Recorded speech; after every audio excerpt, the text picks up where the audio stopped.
واجب الاحترام سامعین گرامی کا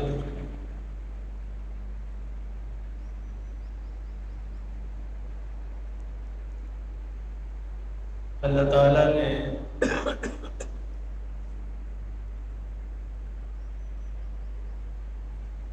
حضرت انسان کو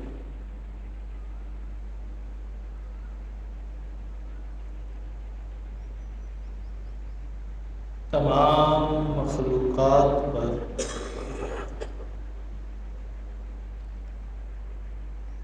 شرف اور برتری بخشی ہے۔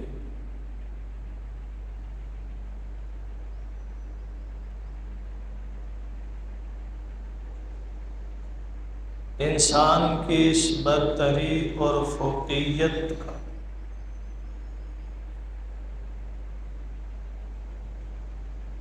بڑا سبب اس کا صاحب علم ہونا ہے۔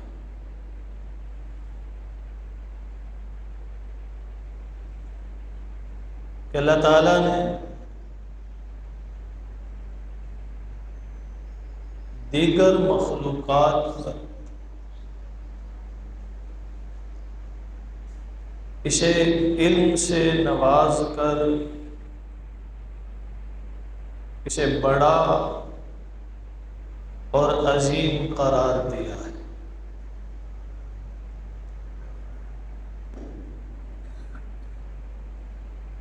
جب حضرت آدم علیہ الصلوات و تسلیمات کو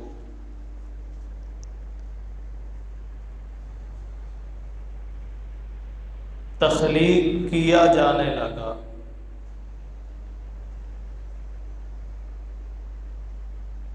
تو فرشتوں نے تخلیق آدم پر سوال اٹھایا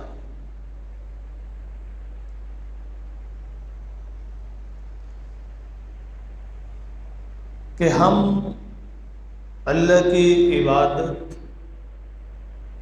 تسبیح اور تحمید کرتے ہیں، پھر اسے کیوں تخلیق کیا جا رہا ہے؟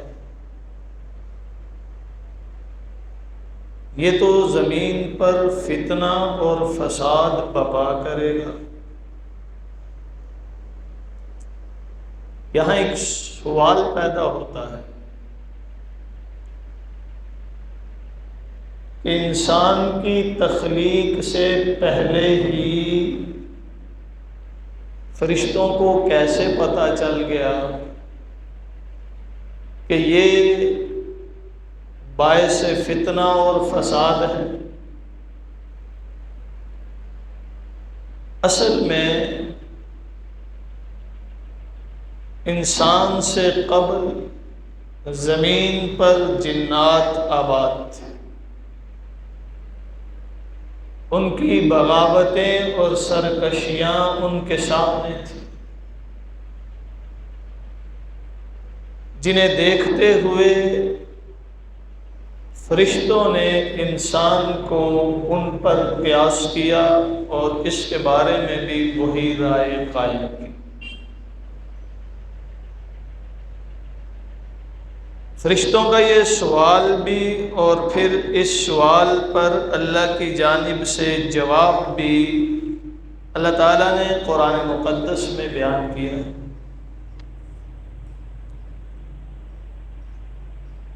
کہنے لگے کہ انسان کو کیوں تخلیق کیا جا رہا ہے؟ یہ تو باعث فتنہ اور فساد ہو۔ اللہ تعالیٰ نے فرمایا جو میں جانتا ہوں تم نہیں جانتے، خالق میں ہوں انسان کا، اس لیے یہ کیسا ہوگا اور اس کا مقصد تخلیق کیا ہے اس کا ادراک تمہیں نہیں۔ پھر جب حضرت آدم علیہ الصلوات و تسلیمات کی تخلیق ہو گئی، اللہ تعالیٰ نے انہیں بنایا، روح ان کی جان آئی، اللہ تعالیٰ نے حضرت آدم علیہ السلام کو کچھ چیزوں کے نام سکھائے۔ وَعَلَّمَ آدَمَ الْأَسْمَاءَ كُلَّهَا، مخصوص چیزیں تھیں جن کے نام حضرت آدم علیہ السلام کو اللہ نے سکھائے، جن کا علم اللہ نے آدم علیہ السلام کو عطا کی۔ پھر اللہ تعالیٰ نے ان چیزوں کو سامنے رکھا، فرشتوں کو بلایا۔ آدم علیہ السلام بھی کھڑے ہیں، فرشتوں کی صف بھی لگی ہے۔ اللہ تعالیٰ نے فرشتوں سے خطاب کرتے ہوئے فرمایا ان چیزوں کے نام بتاؤ۔ ثم عارضهم على الملائکۃ فقال انبئونی باسماء هؤلاء ان کنتم صادقین، اگر تم اپنے دعوے میں سچے ہو کہ انسان کی تخلیق باعث فساد ہے تو پھر ان چیزوں کے نام بتاؤ۔ کہنے لگے یا اللہ تو پاک ہے، لا علم لنا الا ما علمتنا، ہمارے پاس ان کا علم نہیں، ہم فقط اتنا ہی جانتے ہیں جتنا تو نے ہمیں سکھایا ہے۔ اللہ تعالیٰ نے حضرت آدم علیہ السلام کی طرف اشارہ کیا، فرمایا آدم تم بتاؤ۔ آدم علیہ السلام نے ایک ایک چیز کا نام بتایا۔ اللہ نے فرمایا میں نے کہا تھا نا جو میں جانتا ہوں وہ تم نہیں جانتے۔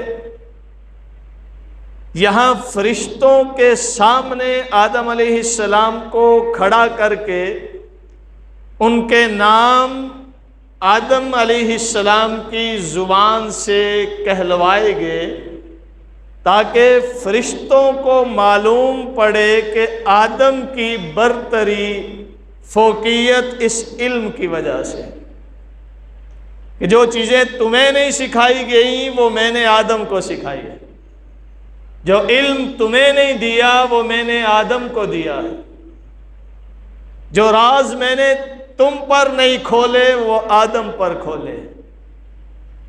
آدم علیہ السلام کی برتری فرشتوں کے سامنے علم کے سبب کی، اور یہ نکتہ بھی حل کر دیا کہ انسان کی برتری کا بنیادی سبب علم ہے۔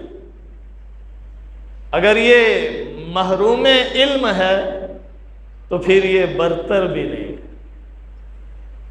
اگر یہ حصول علم کی کوشش نہیں کرتا، علم پانے کی جستجو نہیں کرتا، تو پھر یہ افضل بھی نہیں ہو سکتا۔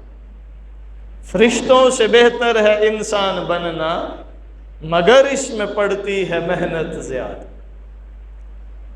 تو علم انسان کی برتری ہے، علم انسان کی عظمت ہے، علم انسان کا شرف ہے، علم انسان کی شان ہے، علم انسان کی پہچان ہے، علم یہ نیابت خداوندی کے منصب پر فائز کرتا ہے۔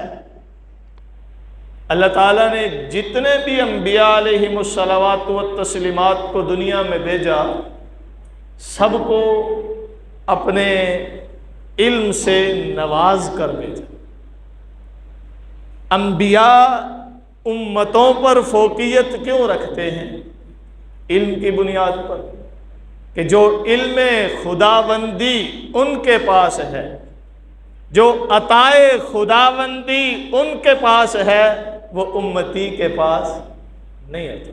اس لیے تو فرمایا کل انما انا بشر مثلکم، آپ بتائیے کہ میں اگرچہ بظاہر تم کا سا انسان ہوں، یوحا الیہ، ہاں میری برتری اور فوقیت اللہ کی عطا کی وجہ سے ہے، میری عظمت، میری بڑائی جو اللہ نے مجھے علم دیا ہے اس کی وجہ سے۔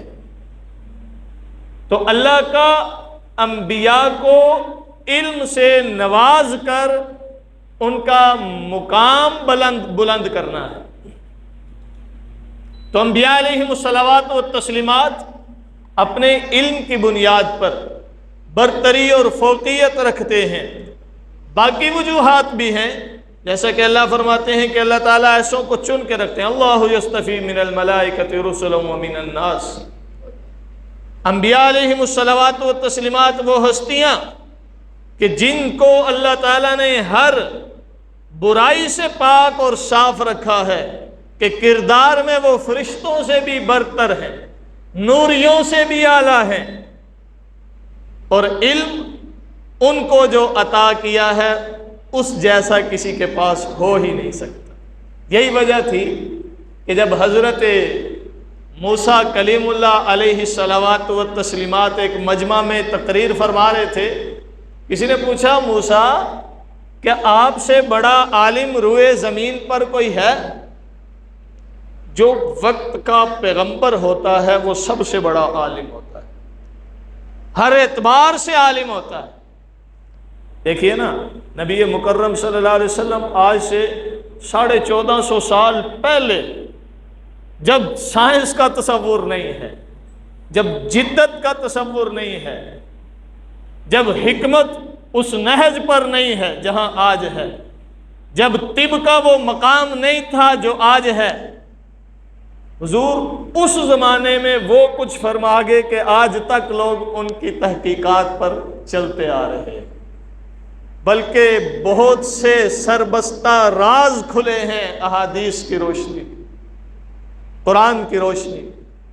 قرآن اگرچہ محض ایک سائنس کی کتاب نہیں، یہ ایک معاشرتی قانون ہے، یہ خدا کے ساتھ تعلق اور رابطے کا ایک ذریعہ ہے، لیکن اس نے معاشرے کی ضروریات پر سے بھی پردہ ہٹایا ہے۔ جو سائنس قرآن بیان کرتا ہے، آج تک اس سائنس کا مقابلہ ہمارے جدید سائنسدان نہیں کر سکے۔ سائنسی نظریات اقوال بدلتے رہے لیکن اللہ کا فرمان قائم رہا۔ سائنس آخر مجبور ہو کر قرآن کے نظریات کے مطابق گھٹنے ٹیکنے پر مجبور ہوئی ہے۔ تو نبی مکرم صلی اللہ علیہ وسلم کو جو اللہ نے علم دیا، یہ قیامت تک کسی بھی انسان کے علم سے بڑھ کر کوئی بھی صاحب علم یہ دعویٰ نہیں کر سکتا کہ میرا علم ان سے بڑھ گیا ہو، جنہوں نے طب پر بھی روشنی ڈالی، معاشرت پر، اخلاقیات پر، عبادات پر، فلکیات پر، کیا کچھ نہیں حضور نبی مکرم صلی اللہ علیہ وسلم نے بتایا، اور تب بتایا جب ان چیزوں کا تصور نہیں تھا۔ تو علم اللہ تعالیٰ انبیاء کو اپنی امتوں میں سب سے زیادہ دیتے ہیں۔ اسی بنیاد پر جب موسیٰ علیہ السلام سے سوال ہوا کہ موسیٰ آپ سے بڑا کوئی عالم ہے، فرمایا نہیں۔ توجہ میری طرف رکھیے، فرمایا نہیں۔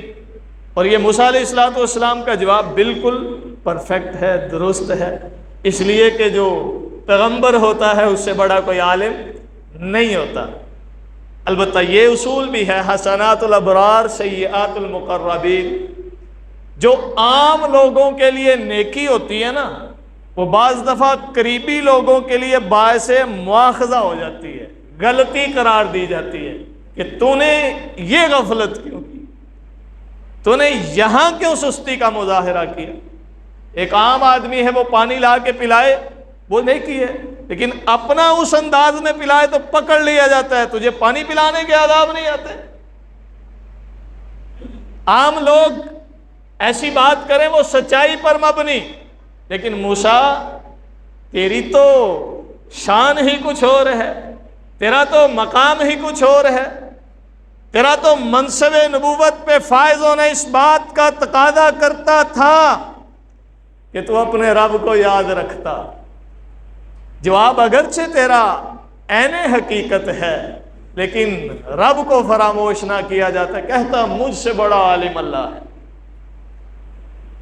موسیٰ اب ایسا کرو، میں تمہیں بتاتا ہوں کہ اور عالم بھی ہیں میرے بندے، جاؤ فلاں جگہ پر، بڑا لمبا واقعہ ہے، قرآن نے اس کو تفصیل سے بیان کیا ہے، فلاں جگہ پر فلاں میرا بندہ ملے گا، اس کے پاس جاؤ، اس سے ملو۔ موسیٰ علیہ السلام کے حضرت خضر علیہ السلام سے ملاقات ہوئی اختصار کے ساتھ۔ حضرت خضر علیہ السلام کے ساتھ کشتی پر سوار ہو۔ کشتی پر سوار جب ہوئے، جاتے ہوئے انہوں نے دیکھا کہ ایک چڑیا آئی ہے، سمندر سے چونچ میں پانی لیا اور اڑ گئی۔ حضرت خضر نے حضرت موسیٰ علیہ السلام سے فرمایا، موسیٰ یہ جو چڑیا سمندر سے چونچ میں پانی لے کر گئی ہے، کیا سمندر کو کوئی فرق پڑا ہوگا؟ فرمانے لگے نہیں، بھلا اتنے وسیع سمندر سے اس کی چونچ میں اگر ایک قطرہ چلا بھی گیا، سمندر کو کیا فرق پڑنا ہے؟ سمندر کا تو اس سے کوئی نقصان نہیں ہوا بالکل بھی۔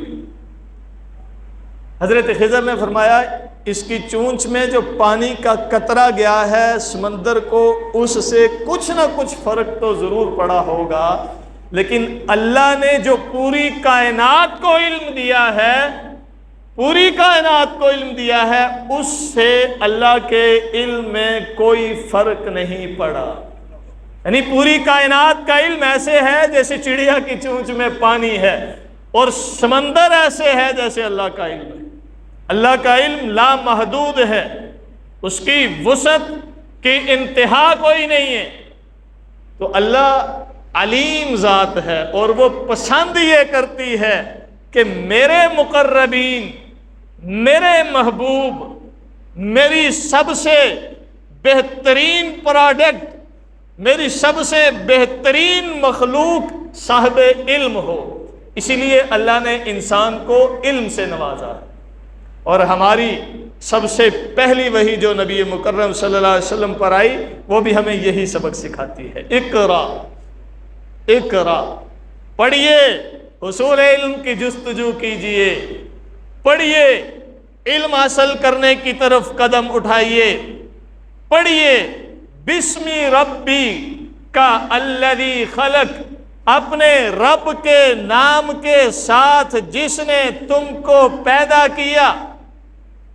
اس میں بڑی حکمتیں، بڑے موتی ہیں۔ اقرا، اس میں حصول علم کی تعلیم ہے۔ بسم ربک الذی خلق، اس میں ایک خالق کو یاد رکھنے کی تعلیم ہے، دوسری اپنی اوقات یاد رکھنے کی تعلیم ہے۔ آگے بھی اسی کی وضاحت ہے۔ خلق الانسان من علق، کہ اوقات تیری کیا تھی، کہ ایک پانی کا قطرہ تھا تو، ایک پانی کا قطرہ تھا تو، تجھے اپنا آپ یاد رکھ کر پھر کیسے کیسے تو بنتا گیا، بڑھتا گیا، یہ بھی یاد رکھ، اور یہ بھی یاد رکھ کہ تجھے بنانے والا کون تھا۔ تو اپنی اوقات بھی یاد رکھے اور خالق کو بھی یاد رکھے۔ تیری تعلیم کا بنیادی مقصد ہی یہ ہے، تیری تعلیم کا بنیادی مقصد ہی یہ ہے کہ تو خالق کو بھی فراموش نہ کرے اور اپنی اوقات کو بھی نہ بھولے۔ جہاں ان دو مقاصد کو فراموش کر دیا، تیری تعلیم تعلیم نہیں، تیرا سیکھنا، تیرا جاننا بیکار ہے، عبث ہے۔ تو حصول تعلیم کا بنیادی مقصد ہی یہ کہ انسان اپنے خالق کو پہچانے، اور خالق کو پہچاننے کے لیے دیگر علوم بھی شاید کہیں نہ کہیں، کبھی نہ کبھی ذریعہ بن سکتے ہوں، لیکن خالق کو پہچاننے کے لیے سب سے بڑا ذریعہ کون سا ہے؟ علم دین کا، وہ علم جو خالق نے اپنی پہچان کے لیے انبیاء کے ذریعے ہم تک پہنچایا ہے، وہ علم جو اللہ تعالیٰ نے حضور خاتم المرسلین صلی اللہ علیہ وسلم کی وساطت سے ہمیں دیا ہے، وہ علم ہی ہمیں اللہ کی پہچان کروا سکتا ہے۔ تو اسی لیے تو وہ دیا ہے کہ تم اسے یاد کرو، اسی لیے تو وہ دیا ہے تم اس کی پہچان کرو، اس کی اطاعت کرو، اس کی فرما برداری کرو، اس کے احسانات، اس کے انعامات کو جانو۔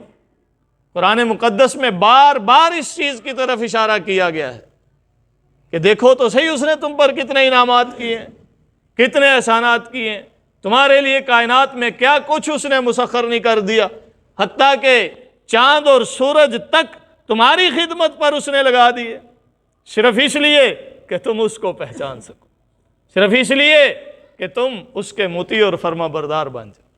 تو اقرأ باسم ربک الذی خلق، پہلی وحی یہ پیغام دیتی ہے علم حاصل کرو، اور علم وہ جو رب کی پہچان کروائے، اور رب کی پہچان کروانے والا علم علم دین ہے، رب کی پہچان کروانے والا علم علم انبیاء ہے، رب کی پہچان کروانے والا علم نبی علیہ السلام کا دیا ہوا علم ہے، اور اس کی ہمیں فکر نہیں ہے۔ ہم جستجو کرتے ہیں، ہم کوشش کرتے ہیں، ہم بھاگتے ہیں علوم دنیا کی طرف، جو محض یہاں دنیا میں ضروریات کا کبھی کبھی سہارا یا کہیں کہیں سہارا بنتے ہیں۔ اگر نہ بڑے بڑے ڈگری ہولڈرز دیکھیں، اپنی ڈگریاں اٹھائے بھیک مانگ رہے ہوتے ہیں، رکشے چلا رہے ہیں، ڈگری ہولڈر ہے نا، رکشے چلا رہے ہیں، ڈگری ہولڈر ہے نا، ملازمت کر رہے ہیں، ڈگری ہولڈر ہے نا، نوکریاں کر رہے ہیں۔ نوکری بننا تھا تو اتنی تعلیم کاہے کو حاصل کی؟ نوکر ہی بننا تھا تو اتنی تعلیم کا کیا فائدہ؟ دنیا کا علم حاصل کرنا چاہیے، لیکن وہ جو دوسروں کو نفع دے۔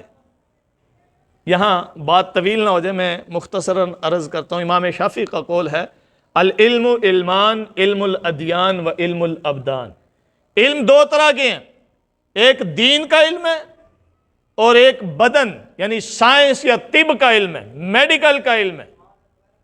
اب میڈیکل نالج جو ہے وہ اس لیے ہے تاکہ انسان کے کام آ سکے، انسان کے بارے میں جستجو کر سکے، اور اسی کا اللہ پہلی وحی میں بیان فرماتے ہیں اقرأ باسم ربک الذی خلق، خلق الانسان من علق۔ اپنے رب کو بھی پہچاننا ہے، اپنے آپ کو بھی پہچاننا ہے۔ تجھے پتا ہو تیری آنکھ کیا ہے، اس میں کون کون سے فنکشن ہیں، تجھے پتا ہو تیرا دل کس مقام پر ہے، یہ کب کب کام کرتا ہے، کیسے کیسے کرتا ہے، تجھے معلوم ہو تیری سماعتیں کیسے درست رہ سکتی ہیں، تجھے معلوم ہو تیرا معدہ کیسے کام کر سکتا ہے، کب بگڑ سکتا ہے، تو اپنے بارے میں بھی سرچ کر، اپنے بارے میں بھی جان، اپنی